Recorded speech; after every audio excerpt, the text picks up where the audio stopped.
عبدالرب رسول سیاف ګیلمن وزیر د اوچت احساس خاوند و. سلام وخت مو بخیر. جهادي قوماندان عبدالرب رسول سیاف د ګیلمن وزیر شهادت له امله د نوموړي کورنۍ او ملګرو ته تسلیت ویلي دي. نوموړي لیکلي ګیلمن وزیر مې له نږدې نه و لیدلی، خو د هغه شعرونه مې اورېدلي وو. هغه یو زوړ او د اوچت احساس خاوند یعنی زورور په افغانستان مین ځوان و. افغانستان درې رنګه ملي بیرغ به یې تل په اوږو پروت و. الله جل جلاله دې شهادت قبول کړي. ډیر زیات ورباندې خفه شوی یم. بلخوا ډاکټر حمدالله محب د ګیلمن مبارزه باور راکوي چې ړوند سهار راتلونکی دی.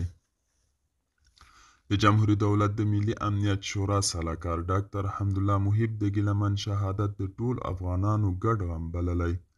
نوموړي لیکلي د هغه ژوند او مبارزه د ځوان نسل لپاره د لارې یو مشال دی او دا باور راکوي چې تیارې تیریدونکي او ړوند سهار را روان دي. دوستانو دا ودونونه چمتو کلی خبر تر بیا هم په الله سپارم.